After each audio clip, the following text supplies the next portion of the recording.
Welcome back to another video on the Who Passed Today channel. In the past 24 hours, we've received sad news about the passing of some extraordinary talents. In today's episode, we dedicate this time to honor their memories and celebrate the legacies of these remarkable individuals.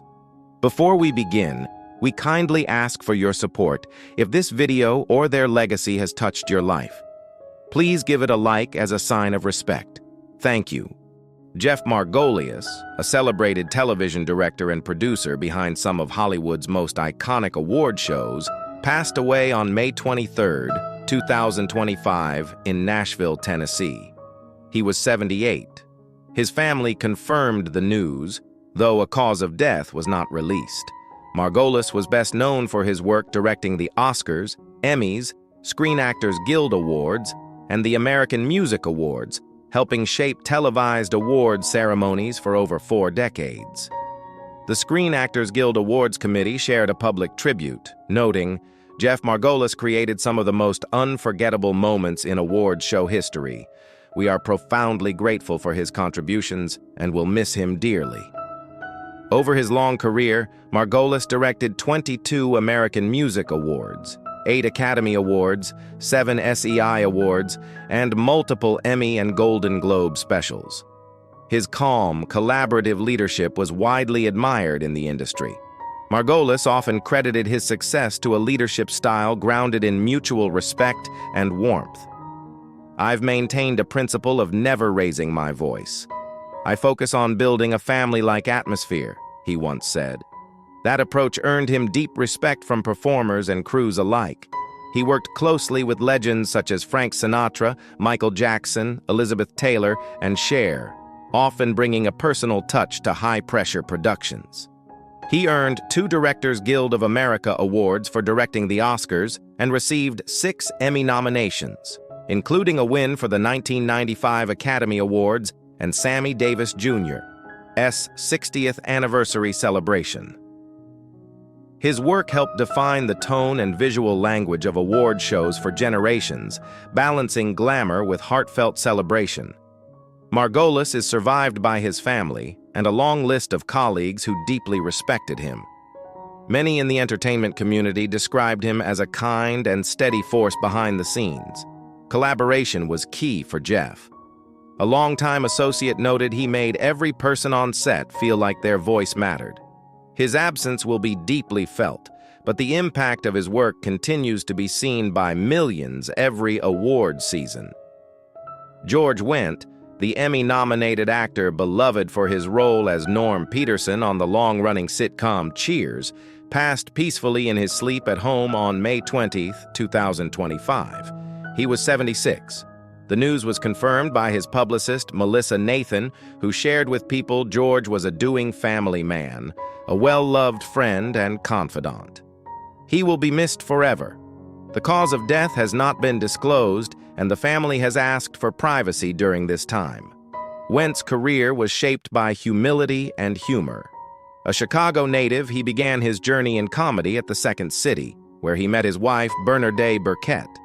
Though he admitted to struggling early on, he eventually found his footing and went on to become a familiar face on American television.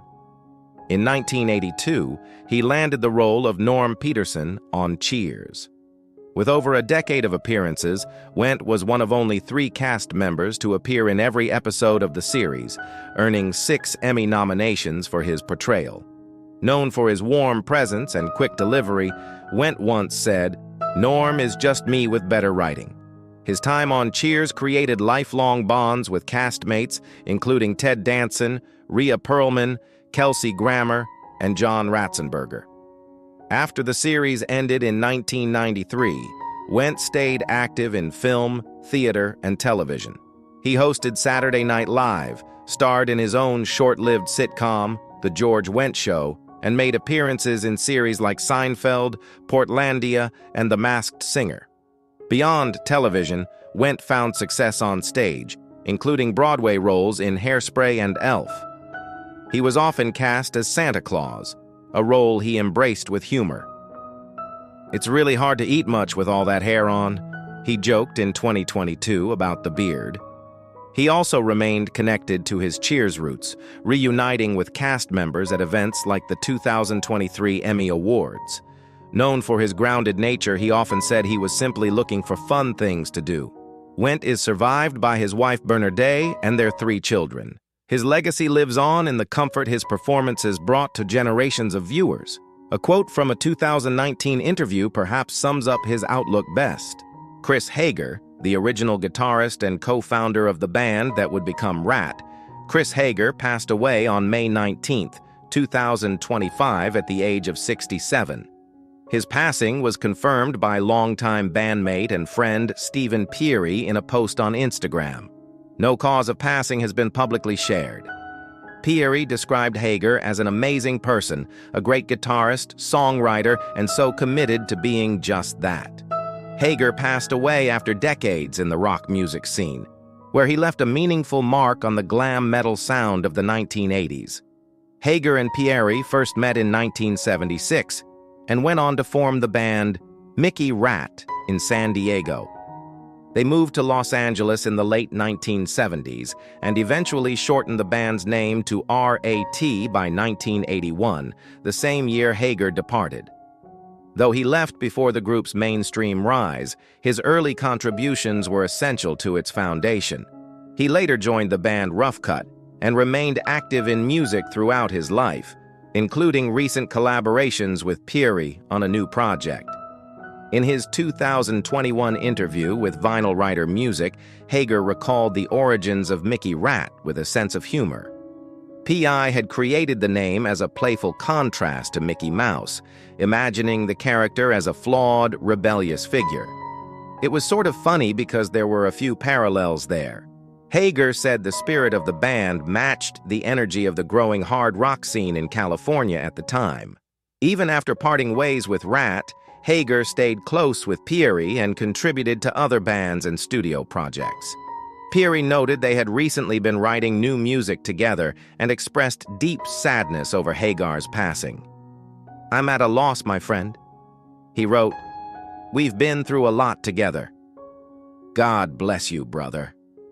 Eric Fentinos, Peary's solo guitarist, also paid tribute, saying, "This is very sad news. I've known Chris for over 30 years. Hager is remembered not only for his role in shaping early glam metal, but for his long-standing friendships and steady presence in the music world. Though his name may not have been as prominent as some of his successors in Rat, those who knew him describe a talented and dedicated musician who helped lay the groundwork for a band that influenced a generation. He has survived by friends, collaborators, and fans who continue to appreciate the music he helped create." Daniel Williams, a former drummer for the metalcore band The Devil Wears Prada, was among 6 people killed in a private plane crash early Thursday, May 22nd, in San Diego, California. The crash occurred around a.m. near Montgomery Gibbs Executive Airport and led to fires damaging multiple homes. News of Williams' passing was shared by his fiancée Hannah Ray on Instagram the next day, revealing the heartbreaking coincidence that it happened on the couple's 14th anniversary. "My entire world is in shambles," she wrote. "The hole you've left in all of our lives and hearts cannot be measured." Williams played with The Devil Wears Prada from 2005 to 2016, contributing to the band's most notable years as it gained popularity in the metalcore scene. The band also confirmed his passing in a short but emotional post, "No words, we owe you everything, love you forever." A tribute photo series accompanied their message, showing Williams during past performances and tour moments. In her post, Ray, a photographer and social media creator, described Williams as her best friend and biggest supporter, saying, "You truly showed me the kind of love people might only ever experience once in a lifetime." She added that she would continue to do her best every day in his honor. Their long relationship, which began in 2011, was filled with memories, including travels abroad and quiet moments at home, some of which she shared in her memorial post. Fellow musicians and friends also paid tribute, including Vic Fuentes of Pierce the Veil, who said, "I'll never stop talking to him and thinking of all the good times we all shared. We'll take him with us always." Williams was remembered not only for his talent, but also for his kindness and the encouragement he offered others. In the music community, the San Diego County Coroner's Office confirmed the identities of all 6 crash victims. Alongside Williams were Dave Shapiro, a music agent, Selena Marie Rose Kenyon, Emma L. Hugh, Kendall Forner, and Dominic Damian. The San Diego Police Department expressed condolences to the families and assured continued investigation into the crash. Williams' life and legacy, while cut short, left a lasting impression on those who knew and worked with him. Alda. In the ever-changing landscape of American entertainment, few figures have remained as enduring, beloved, and quietly transformative as Alda. For more than 6 decades, Alda has not only entertained audiences, but also challenged the boundaries of what it means to be a performer, a storyteller, and a human being with a deep sense of empathy and curiosity. Through a remarkable career that has spanned television, film, theater, science, communication, and advocacy, Alda has become far more than a household name. He has become a voice of reason and warmth in a noisy world. Alda's rise to prominence began with a role that would come to define both his career and a generation. Benjamin Franklin Hawkeye Pierce on the groundbreaking television series MASH. Airing from 1972 to 1983, MASH combined sharp comedy with biting social commentary, all set against the backdrop of the Korean War. Alda's portrayal of the wisecracking, compassionate army surgeon struck a chord with viewers. But what truly made his performance stand out was his refusal to allow the character to exist only on the surface. Underneath the humor, there was always a pulse of humanity, an understanding of pain, loss, absurdity, and hope. What many don't know is that Alda wasn't just the face of MASH.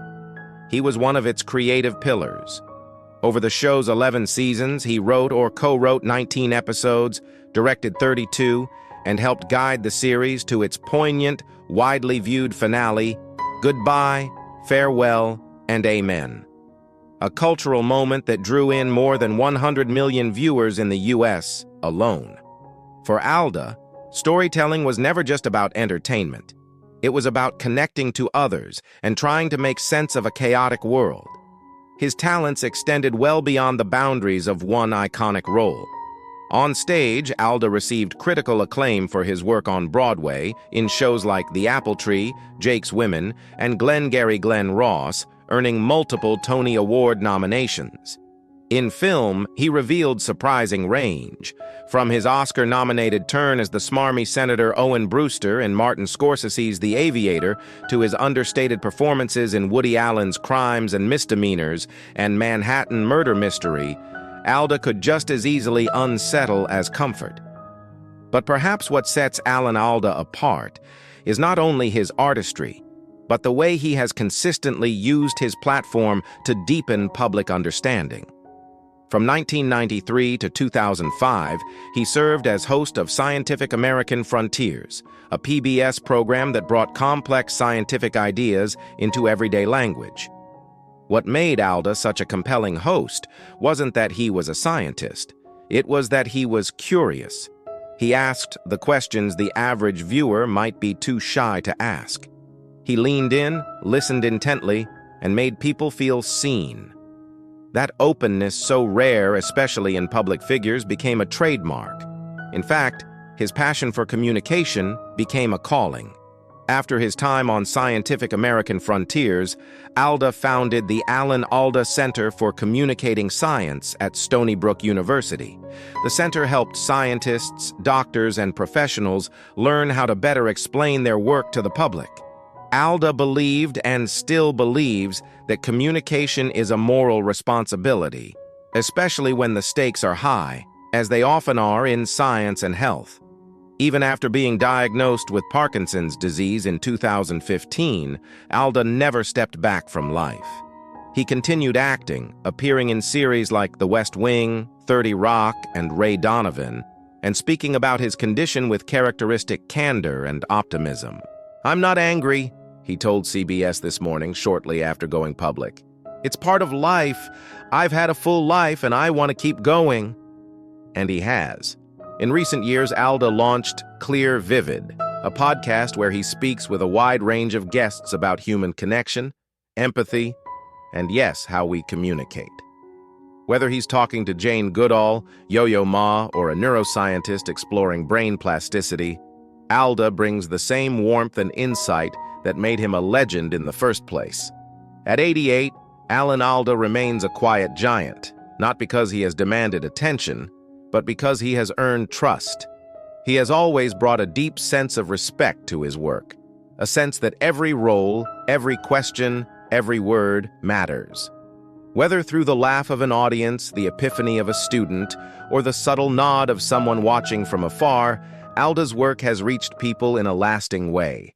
We live in a time when authenticity is often packaged and sold. Alan Alda, however, has never been anything but himself, funny, thoughtful, curious, and endlessly human.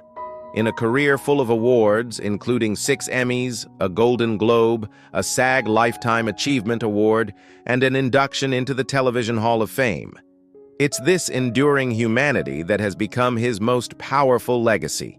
He once said, "Real listening is a willingness to let the other person change you." In a world where so many talk and so few truly listen, Alan Alda chose the latter, and in doing so, he changed us. If you've ever found it difficult to connect, whether with family, friends, or even with yourself, Alan Alda's life offers a quiet reminder of what truly matters. Through empathy, attentive listening, and a lifelong curiosity about others, he showed us that meaningful connection isn't about having the right words, but about being fully present. His example gently encourages us to choose kindness, not just as a virtue, but as a daily practice. Take a moment to reflect, to share this tribute with someone who might be moved by it, and to carry forward the spirit Alan embodied. In remembering him, we are reminded of what's possible when we listen deeply, speak gently, and care genuinely. Let's keep listening. Let's keep learning. Let's keep caring. Wiz Jones, a beloved figure of the British folk revival and a major influence on generations of musicians, passed away peacefully just 2 days after his 86th birthday. His son, Simeon, announced the news on his father's official social media pages, writing, "With an extremely heavy heart, I'm letting you all know that my beloved father passed away early this morning." He added that Wiz had experienced a rapid decline in health and expressed gratitude to Trinity Hospice for their care in his final days. Born Raymond Ronald Jones in Thornton Heath, Surrey in 1939, Wiz was raised in a working-class family and given his nickname Wizzy by his mother. Originally a young magician inspired by a comic strip character, he later channeled that sense of wonder into music. By the late 1950s, he was performing in Soho's coffee houses, learning guitar from contemporaries like Davy Graham and Long John Baldry. His early busking travels through Paris and Marrakesh added flavor to his distinctive acoustic finger-picking style. Although his recording career didn't begin until the mid-1960s, Jones became a mainstay of the folk scene. His self-titled debut arrived in 1969, and over the next 2 decades, he released a steady stream of albums and collaborated with artists like Ralph Emtel and John Renbourn. He joined traditional folk groups like Lazy Farmer and appeared briefly in the band Acclaimed. Despite flying under the mainstream radar, he was admired by major names. Throughout his life, Jones remained modest.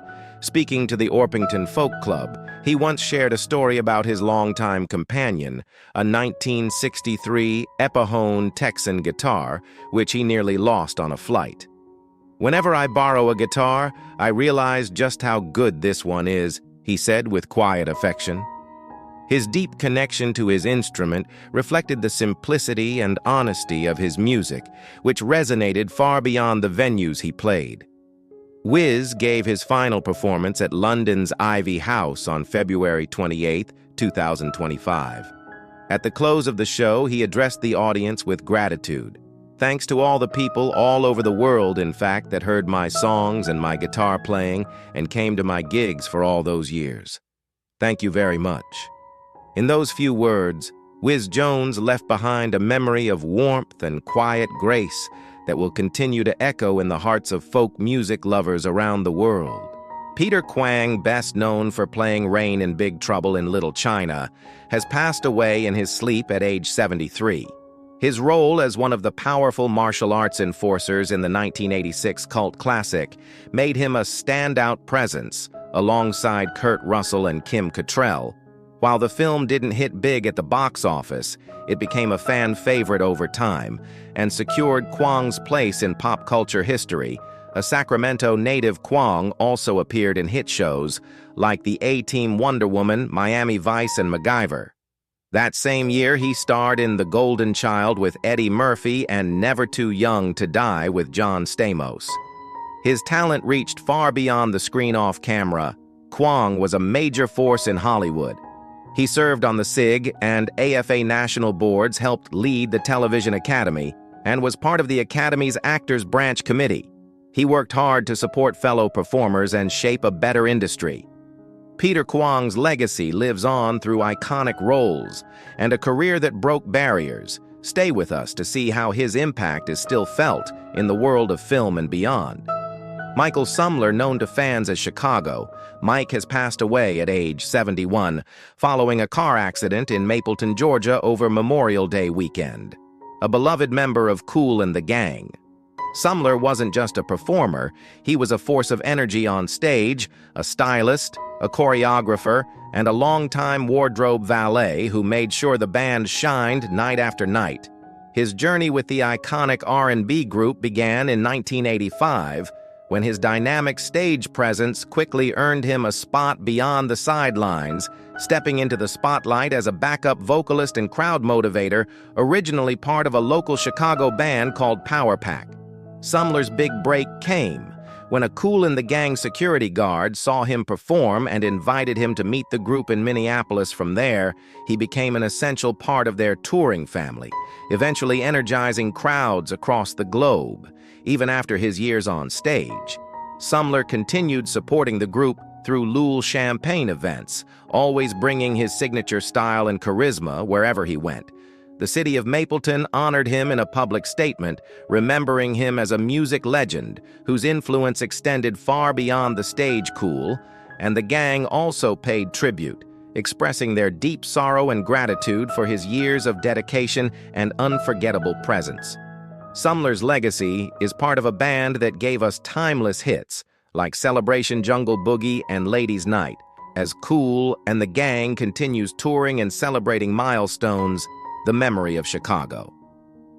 Mike remains front and center, an irreplaceable part of their story. Ed Gale, the actor who physically brought the terrifying Chucky doll to life in the original Child's Play films, has passed away at age 61. He died in hospice care in Los Angeles, and while no cause of death has been officially shared, his family described the loss as sudden. Gale was known for his unforgettable performances in cult classics like Howard the Duck Spaceballs and Chopper Chicks in Zombie Town, but it was his work as Chucky that cemented his legacy.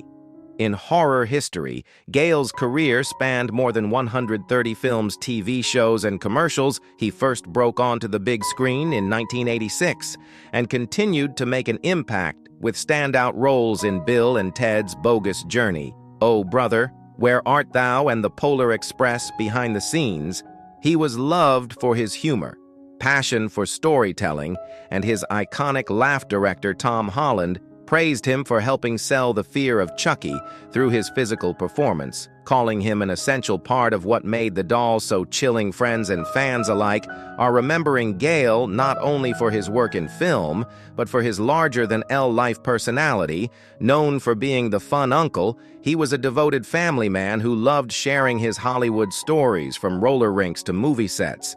Ed Gale lived with energy, ambition, and boldness, and his legacy will live on through every scene he lit up.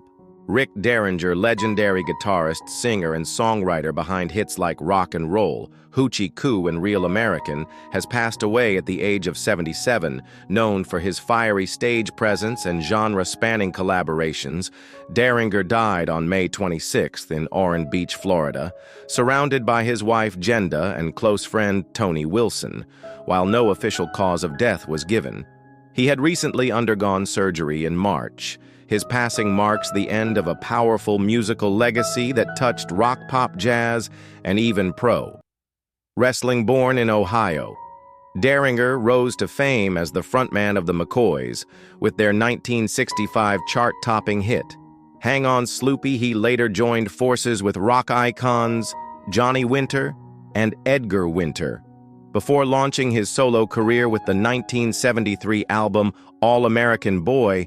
That album produced Rock and Roll Hoochie Coo, which became his signature anthem beyond the spotlight. Rick was a prolific session musician, playing alongside legends like Steely Dan, Alice Cooper, Cyndi Lauper, Barbra Streisand, and Kiss, bringing his guitar magic to countless records. Rick also made waves behind the scenes. He helped launch Weird Al Yankovic's career, producing parody hits like Eat It and Who's Fat, and even earned a Grammy for his production work.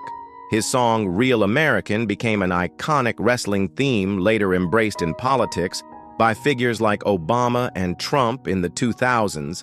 Derringer shifted into smooth jazz and toured with Ringo Starr's all-star band, proving his musical range never faded. Rick's influence is woven into decades of music history, and his sound will live on. George Wendt, best known for playing Norm Peterson on the iconic sitcom Cheers, has passed away. At 76, the news was confirmed by his family, a beloved figure in television history. Wendt appeared in every episode of the show and earned 6 Emmy nominations for his role, winning over millions with his charm and humor. Born in Chicago, Wendt began his comedy career at the Second City before Cheers. He made guest appearances on shows like MASH and Taxi. His portrayal of Norm, the lovable beer-loving regular at the bar, became one of the most recognizable faces on TV in the 1980s. After the series, he continued working steadily in film, TV, and theater, appearing in Seinfeld, The Simpsons, and even starring on Broadway in Hairspray. In 2023, Wendt reunited with the Cheers cast at the Emmys, touching fans worldwide. He also became known for playing Santa Claus in several holiday productions, and for his role in the iconic SNL sketch Da Bears. To Wendt, acting was about enjoying the craft. His advice for new actors: if you're not having fun, it's not worth it. George, Wendt leaves behind a legacy of laughter and unforgettable moments in television history. Kathleen Hughes, classic Hollywood actress best remembered for her role in the 1953 sci-fi film It Came from Outer Space, has passed away at the age of 96. Her death was confirmed by longtime friend John Gann Griffin A. Till, born in Los Angeles as Elizabeth Margaret von Gherkin. She was the niece of playwright F. Hugh Herbert. After signing with Fox in 1948, her name was changed, and her film career began with early roles in Mother is a Freshman and Mr. Belvedere Goes to College. Her breakout moment came at Universal International, where she starred in It Came from Outer Space. A single publicity still, arms raised mid-scream, became iconic, featured on birthday cards and ads for decades. I walked into the still gallery, the cameraman told me to scream, and I did. That image lived on forever, she recalled in a 2019 interview. She later appeared alongside Rock Hudson in The Golden Blade, sharing his first on-screen kiss, and reunited with director Jack Arnold in The Glass Web in the 60s and 70s. Hughes transitioned to television with roles in The Ghost and Mrs. Muir-Bracken's World, and guest spots on I Dream of Jeannie Mash and Mission Impossible. She was married to producer Stanley Rubin for 59 years. Kathleen Hughes leaves behind a lasting mark on both film and TV history. Tina Elg, Finnish-born actress and dancer who rose to fame in Hollywood's golden era, has died at the age of 95. She passed away on May 15th in Helsinki, where she had returned to live after decades in the U.S., known for her elegance and grace. LG starred opposite Gene Kelly in the 1957 musical Less Girls, earning a Golden Globe, alongside co-star Kay Kendall. That role, filled with charm and Cole Porter's melodies, cemented her place in cinema history. Her film success continued with The 39 Steps, 1959, where she portrayed the schoolteacher caught in a web of espionage. A trained ballerina, LG began performing with the Finnish National Ballet at just 10 and studied at top institutions across Europe before being discovered by an MGM producer in London. Hollywood soon followed with roles in Gabby the Prodigal and Imitation General in the 70s and 80s.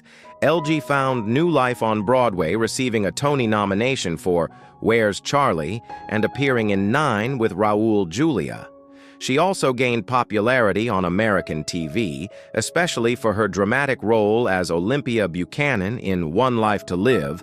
LG leaves behind a legacy of glamour talent and international acclaim. Her son, jazz guitarist Ral Beakenheim, survives her. Joe Don Baker, veteran Hollywood actor known for his commanding screen presence, has died at 89. His family confirmed the news, noting that he passed away peacefully on May 7th, with a career that spanned nearly 50 years. Baker appeared in iconic films like Cool Hand Luke, The Natural Cape Fear, and 3 James Bond movies, first as a villain in The Living Daylights, and later as a CIA ally in GoldenEye and Tomorrow Never Dies Born in Texas. In 1936, Baker earned a college scholarship through athletics and later served in the U.S. Army before studying acting in New York at the famed Actors Studio. His breakout role came in the 70s, leading to a respected career across film and television. He earned a BAFTA nomination in 1986 for the acclaimed miniseries Edge of Darkness, known for his quiet charisma and deep compassion. Baker was remembered by loved ones as a kind soul with a deep love for animals, books, and nature. His final screen role was in Mud 2012 alongside Matthew McConaughey. Though he had no children, Baker is survived by relatives in his hometown of Quebec and a close circle of lifelong friends who will miss him. Joan O'Brien, actress and singer known for starring alongside legends like Cary Grant, Elvis Presley, and John Wayne, has died at age 89. Her daughter confirmed the news on Wednesday. With beauty, comedic timing, and a clear voice, Joan made her mark in classic films of the late 50s and early 60s, often playing charming, spirited nurses and love interests. She gained attention in Operation Petticoat 1959, playing the clumsy Second Lieutenant Dolores Crannell opposite Cary Grant in It Happened at the World's Fair 1963. She starred as the nurse who wins over Elvis Presley's character after a staged injury leads to romance atop the Space Needle. That same year, she showed her musical talents on The Dick Van Dyke Show, blending acting and singing effortlessly, a versatile performer. Joan also worked with John Wayne in The Alamo and The Comancheros and held her own in comedies alongside Jerry Lewis and musical acts like the Dave Clark Five. She began her career singing on The Bob Crosby Show and appeared on The Lawrence Welk Show. Though she stepped away from acting in the mid-1960s, Joan continued to sing with Harry James's band. She was married multiple times and spent her later years out of the spotlight. Joan O'Brien leaves behind a legacy of charm, talent, and unforgettable performances from Hollywood's golden age. Kirk Metis, known for his time on Floorshore, has died at just 33 years old. The reality TV personality passed away after being hospitalized with a severe case of necrotizing pancreatitis, which later led to liver failure. According to his family, Kirk had been in the ICU for 2 weeks, sedated and on a ventilator as loved ones prayed for a miracle that sadly never came. MTV released a heartfelt statement mourning the loss of one of the show's most beloved cast members, calling Kirk a beloved member of the Florima Shore family. Castmates Nilsa Prawant and Candace Hall shared emotional tributes and updates throughout his battle with Hall, revealing the moment she felt his passing before the call even came. A dolphin appeared near her on the beach, a symbol the two once shared as if to say goodbye, from 2017 to 2020. Kirk appeared in 25 episodes of the MTV series, winning over fans with his humor, warmth, and uplifting energy. Known for his big heart and infectious laugh, Kirk was described by friends as the one who held everyone together, always showing up with love and loyalty.